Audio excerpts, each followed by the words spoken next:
Bismillahirrahmanirrahim. Assalamualaikum warahmatullahi wabarakatuh. Alhamdulillahirrabbilalamin. Wassalatu wassalamu ala rasulillah. Wala haula wala quwata illa billah, amma ba'd. Alhamdulillah di pagi hari ini setelah libur beberapa pekan sebelumnya dalam rangka Hari Raya Idul Fitri 1441 Hijriah, dan ini masih dalam suasana di bulan Syawal,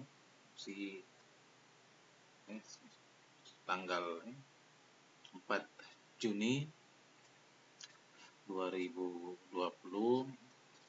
Saya mengucapkan selamat Hari Raya Idul Fitri. Minal aidin wal faizin, taqabbalallahu minna wa minkum, kepada saudara-saudara kaum muslimin dan muslimat yang merayakannya. Baik, untuk pertemuan kita atau materi kita pada pertemuan kali ini baru pertemuan yang ketiga atau materi yang ketiga. Kita akan masuk membahas ke inti menyusun proposal dan skripsi. Inti penyusunan proposal dan skripsi. Setelah kemarin sudah saya jelaskan bagaimana cara mencari judul penelitian, dan saya sudah berikan tugas untuk membuat judul penelitian. Insyaallah judul tersebut nanti akan saya sampaikan apa-apa yang menjadi koreksi perbaikannya, dan nanti Anda sendiri yang nanti coba menentukan dari ketiga judul tersebut, misalnya mana yang lebih Anda tertarik untuk dijadikan sebagai tugas mata kuliah ini. Siapa tahu sekalian bisa untuk tugas akhir nanti, supaya sekali jalan 2-3 pulau terlampaui, kira-kira seperti itu ya. Baik, dalam pertemuan ini saya akan menjelaskan tentang gambaran secara umum isi skripsi itu dari bab berapa sampai bab berapa. Kemudian nanti akan saya jelaskan bab satunya proposal penelitian, cara membuat latar belakang, sampai dengan sistematika penulisan proposal itu sendiri. Baik,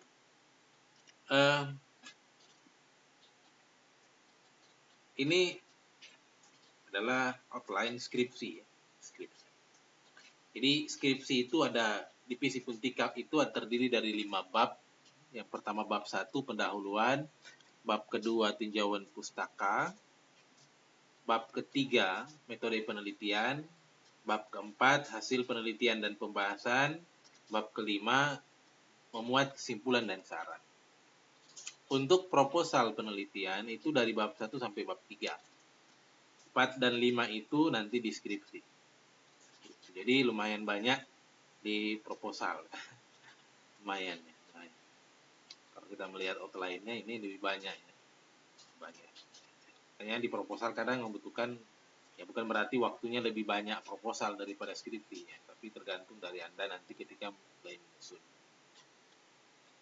Anda mengetahui teknik-tekniknya, otomatis mudah nanti ketika menyusun bab 1 sampai bab 3. Insyaallah kalau Anda mengikuti secara baik dan seksama materi ini dan mempraktikkannya. Jadi yang paling penting itu bukan hanya terima materinya tapi tidak dipraktikkan.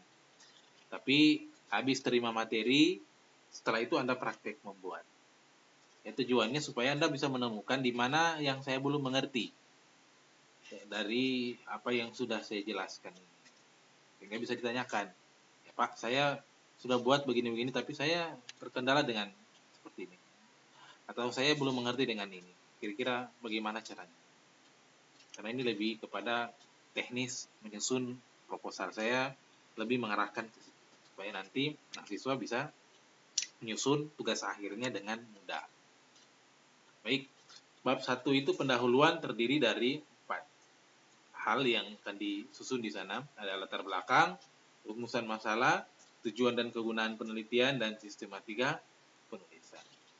Kalau di bab 2 itu isinya tentang tinjauan pustaka atau telaah pustaka atau kajian teori, tapi di dalam penulisan skripsi FISIP Untika ini namanya tinjauan pustaka, berisikan tentang teori-teori, ulasan tentang teori-teori yang akan digunakan untuk mendukung proses penelitian nanti, terutama berkaitan dengan variabel yang akan diteliti. Bab ketiga metode penelitian. Ya maaf, saya kembali lagi. Selain teori-teori di dalam pustaka, juga di sana akan memuat kerangka pemikiran, dan kemudian terakhir adalah hipotesis kalau itu ada hipotesis.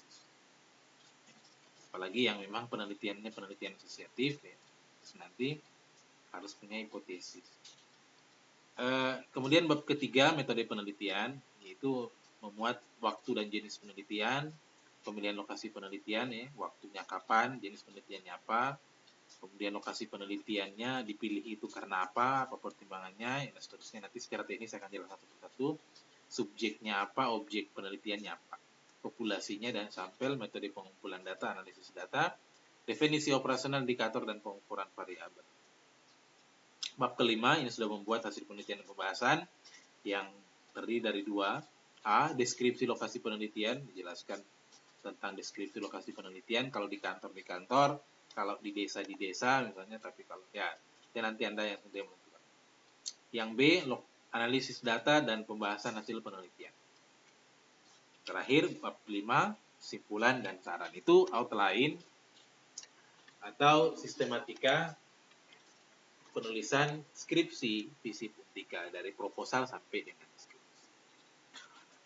Nah, baik, kita masuk ke ini gambaran secara umum ya, tapi sekira mudah ya. Nanti Anda bisa coba melihat contoh-contoh skripsi di visi Puntika. Baik, kita masuk ke bab 1, latar belakang. Bab 1, latar belakang. Di sini nanti Anda akan sudah memulai membuka kertas kerja Anda. Paling tidak menggunakan Word, ya, Word. Karena tidak ada lagi ya ketikan lain. Ya. Jadi sebelum memulai mengetik, Anda mesti sudah atur dulu kertasnya. Dalam penulisan proposal dan skripsi visi Puntika ada ketentuan-ketentuan pengetikan. Yang ini harus diperhatikan supaya sedari awal sudah diatur.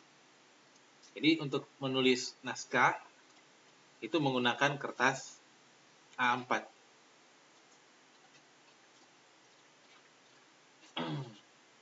Jadi menggunakan A4, kertas A4. Ini A4. Contohnya kayak ini.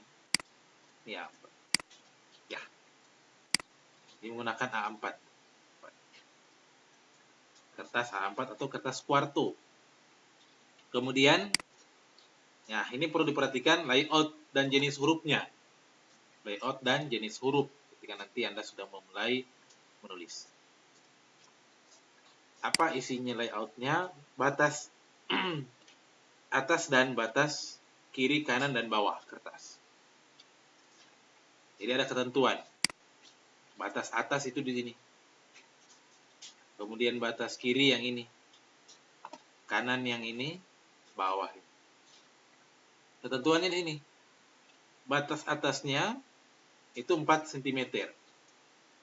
Kiri 4, yang ini. Kanan 3, bawah 3. Jadi Anda bisa nanti buka.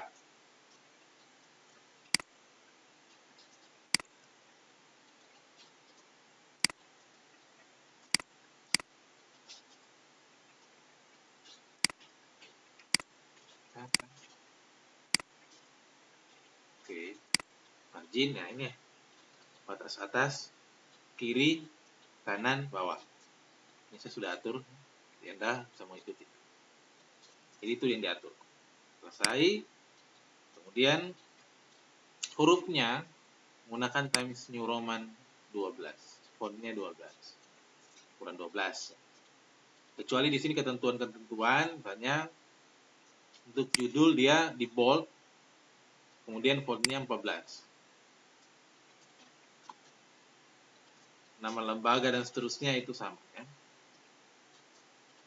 Ini ada ketentuan-ketentuan, nanti bisa Anda baca. Saya akan kirimkan ke grup yang sudah ada. Nah, kemudian yang tidak kalah pentingnya, ini bisa nanti yang lain baca, tapi saya perlu garis bawahi untuk memulai nanti menulis ini. Selain batas atas kiri kanan ya untuk margin dan huruf tadi, spasinya itu mengeluarkan 2 spasi. Ya. Yang lain-lain nanti dilihat ketentuan-ketentuan bisa dibaca nanti di sini. berapa jarak antara bab dengan sub-sub bab dan seterusnya. Itu bisa dilihat ya. Kemudian penomoran itu di bawah sini. Tengah. Yang lain-lain nanti diperhatikan ini ya. Sini. Insyaallah sebentar saja saya akan jelaskan ya di PowerPoint. Tapi itu dulu ketika nanti Anda sudah mulai membuka kertas kerja untuk menulis proposal penelitian. Sudah jelas ya? Kertasnya 4, batas atasnya 4, batas kiri 4, kanan 3, bawah 3, 2 spasi, nomor halamannya di tengah. Baik, kita masuk ke pendahuluan. Jadi otomatis nanti Anda kalau sudah judulnya sudah jelas, nanti untuk tugas, Anda sudah bisa memulai praktek menyusun bab 1 dulu. Jadi perlahan-perlahan ya. Jangan nanti ketika sudah selesai, baru Anda mau menyusun. Yang lain nanti pasti sudah lupa. Sebenarnya dari sekarang mulai praktek pelan-pelan untuk menyusun proposal. Nah, apa isinya di bab 1 itu? Ya, bab 1 itu memuat gambaran mulai dari latar belakang. Latar belakang itu akan menjelaskan tentang kenapa kemudian penelitian itu dilakukan, apa masalahnya yang akan diteliti, kenapa itu diteliti, kenapa penting diteliti, dan seterusnya. Bagi perkembangan ilmu pengetahuan serta dan seterusnya. Kemudian rumusan masalah, tujuan kegunaan penelitian, isinya pendahuluan, kemudian sistematika penulisan skripsi. Itu gambaran pendahuluan. Kita mulai dari yang pertama, latar belakang. Apa yang kita akan isi di latar belakang? Nah, ini yang biasanya dianggap paling sulit.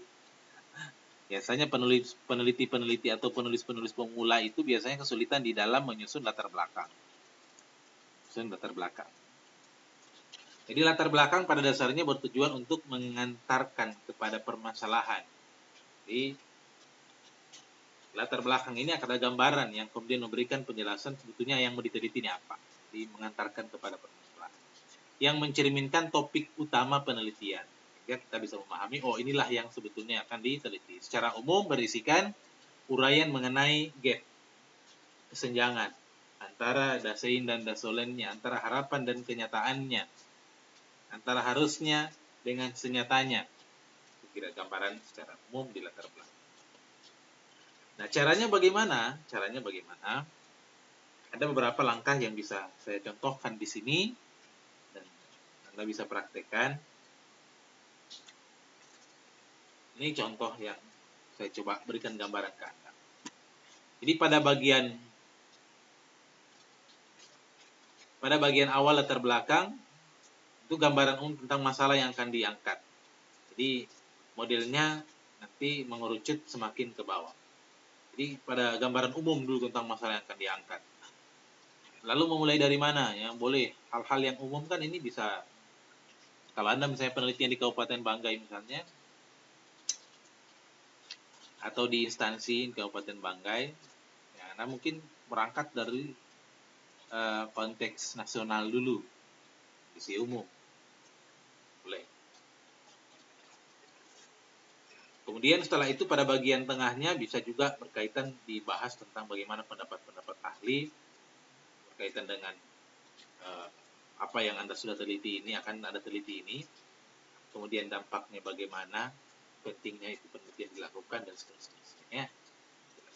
Kemudian pada bagian akhir diisi dengan alternatif solusi yang bisa ditawarkan dan kemudian memunculkan judul penelitian. Jadi kalau tidak dilakukan, kira-kira apa yang akan terjadi? Sehingga perlu ada penelitian ini untuk mengungkap ini dan seterusnya. Jadi modelnya seperti piramida terbalik. Saya coba membuat contohnya. Ini contoh saja ya. Ini taruhlah ini ada 6 paragraf ya. Jadi latar belakang juga ya terserah Anda mau buat berapa paragraf, terserah Anda. Tapi ini hanya contoh, saya coba buat 6 paragraf ya, contoh saja. Nanti ketika sudah menyusun ya terserah 10 paragraf, 12 paragraf, 13 paragraf, 15 paragraf, terserah Anda. Yang paling penting itu jelas ya. Semakin ke bawah semakin jelas apa yang mau diteliti. Sehingga di latar belakang kalau orang mau membaca itu orang semakin yakin, oh ini menarik untuk diteliti, ini perlu untuk diteliti. Ini sesuatu yang menarik untuk diteliti, untuk dicari tahu. Kenapa? Karena semakin jelas Anda maksud atau semakin jelas fokus kajian penelitiannya. Kenapa kemudian dilakukan penelitian itu dan seterusnya. Saya coba berikan contohnya, ilustrasi. Sebagai contoh untuk menyusun latar belakang. Jadi pada bagian awalnya, paragraf pertama itu pasti memuat hal-hal yang sifatnya umum. Bisa juga lingkup negara, lingkup nasional, lingkup daerah, karena kita ada program studi ilmu administrasi negara. Ya kalau mungkin Anda tiba-tiba meneliti tentang pengelolaan keuangan desa, misal ini, Anda mungkin berangkat dari isu tentang otonomi desa, dari lingkup yang sangat luas. Dari sana dulu ya, dari itu dulu ya, Anda akan jelaskan. Jadi yang bersifat umum tentang dengan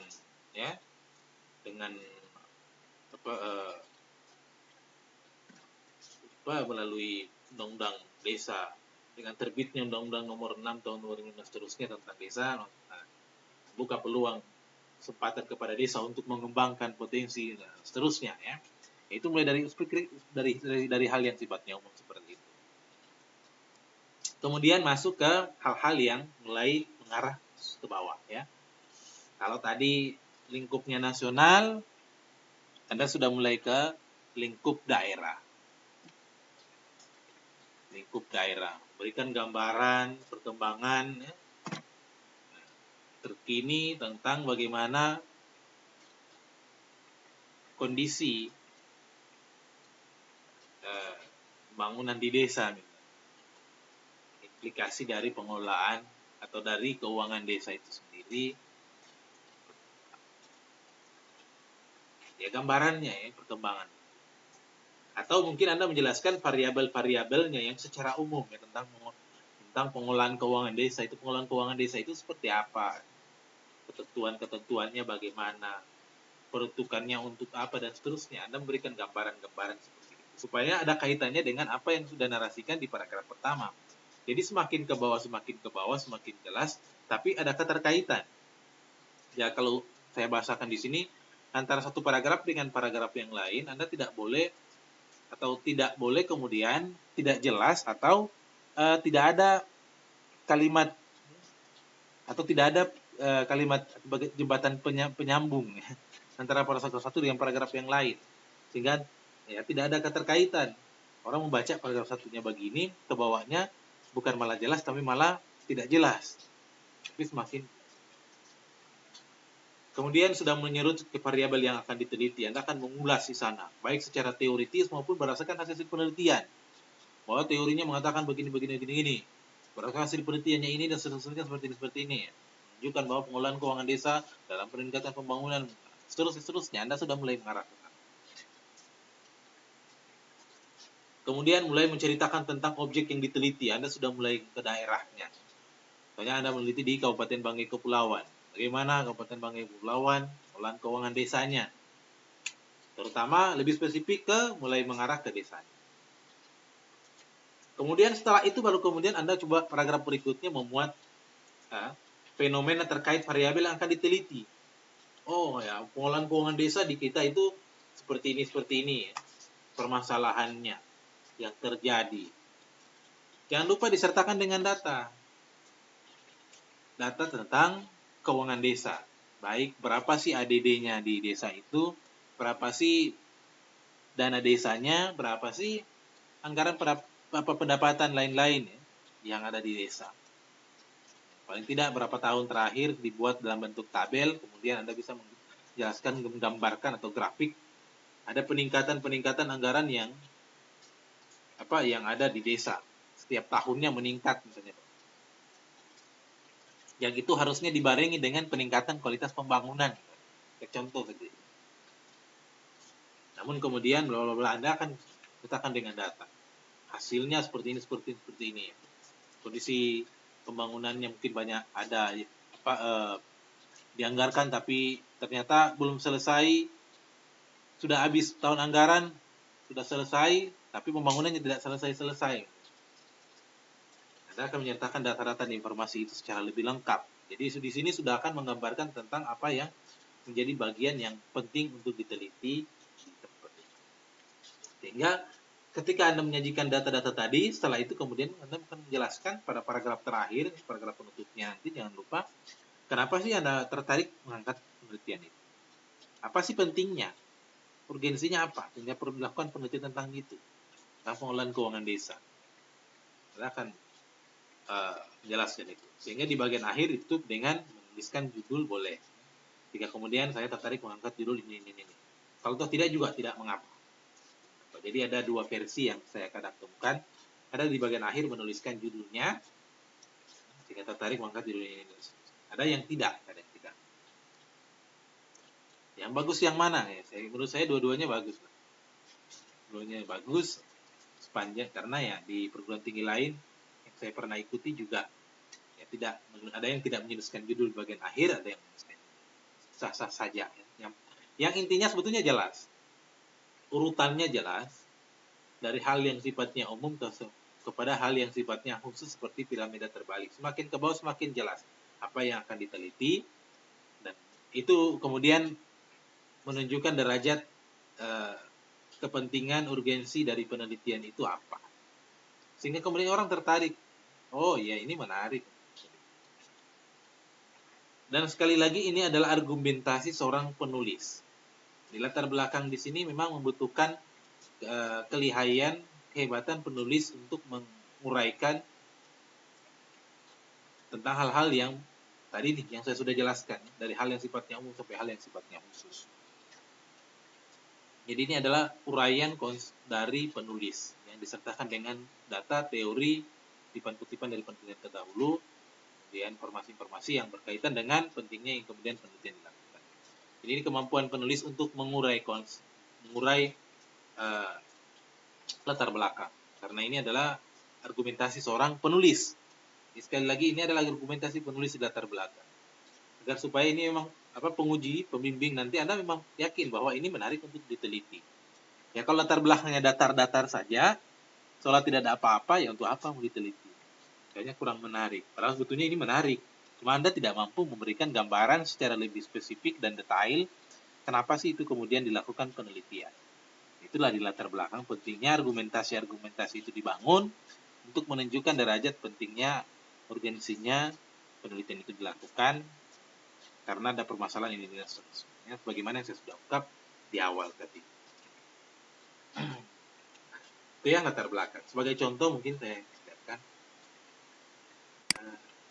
ya nanti akan saya bagikan, bisa seperti ini. Ini adalah satu contoh penelitian saya tentang permasalahan sengketa lahan. Jadi dari hal sifatnya umum, manusia hidup serta melakukan aktivitas di atas lahan. Ini judulnya analisis stakeholder dalam penyelesaian sengketa lahan.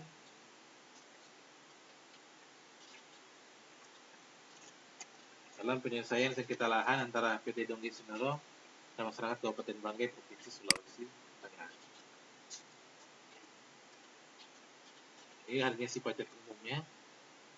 Lahan itu bagaimana pentingnya itu untuk manusia. Kemudian diatur dalam Undang-Undang Pasal 33, seterusnya dijelaskan masuk ke Undang-Undang Pokok Agraria. Terus ke bawah ada penjelasan teoritisnya, bagaimana kondisi geografis di Indonesia. Saya bisa baca secara garis besar kehidupan masyarakat itu di pedesaan sangat tergantung kepada lahan. Mereka memang rata-rata ada pertanian. Namun di kondisinya ternyata banyak sekali konflik lahan di Indonesia. Berdasarkan data, ini ada data yang saya bilang tadi disertai dengan data. Konflik-konflik agraria. Ya.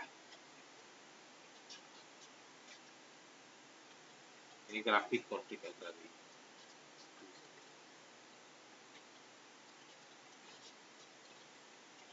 Provinsi konflik agraria. Nah, saya penelitiannya di Sulawesi Tengah. Nah, kemudian melihat fenomena yang telah dijabarkan di atas, atas, ya, tampak jelas masalah yang dialami bangsa ini bidang agraria dari tahun seperti belum menemukan penyelesaian konkret sehingga nampak konflik-konflik agraria terus mengalami peningkatan. Nah, seterusnya. Hasil penelitian saya sajikan bagaimana permasalahan-permasalahan agraria di Indonesia yang sajikan, termasuk yang ada di Sulawesi Tengah. Ini penyelesaiannya bagaimana, dan saya sajikan semua hasil penelitian untuk menunjukkan bahwa ini. Kemudian kita akan memberikan argumentasi penjelasan terkait dengan apa proses penelitian yang sudah disajikan di atas tentang apa, bagaimana kaitannya ya dengan penelitian ini. Kemudian sudah masuk ke hal-hal yang ada di wilayah Sulawesi Tengah. Sulawesi Tengah itu ada permasalahan agrari, konflik, dan jelas saya perlu jelaskan datanya dari mana. Sulawesi Tengah. Masuk lagi Kabupaten Banggai, secara terstruktur. Permasalahan agraria. Baru kepada pokok yang akan kita bahas.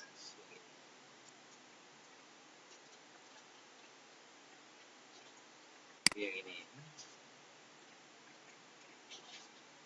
Dan seterusnya ya, mana yang terjadi konflik agraria. Banyak-banyak sekali bisa nanti Anda baca tujuannya. Nah, di paling di sini kaitan dengan penyelesaian sengketa pentingnya apa?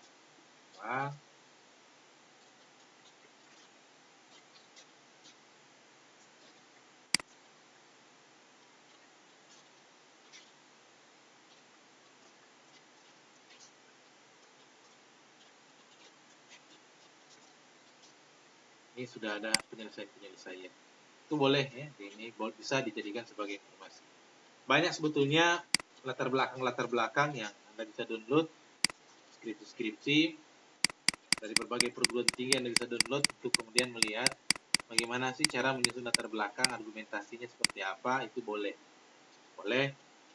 Supaya Anda banyak referensi, banyak informasi, mudah Anda menarasikan latar belakangnya. Karena kata kuncinya Anda sudah tahu bahwa kata kunci dalam menyusun latar belakang itu bentuknya piramida terbalik di hal-hal sifatnya umum sampai hal yang spesifik. Hal-hal begini adalah merupakan bagian dari kata kunci. Apa-apa sih yang akan kita isi di latar belakang setiap paragraf.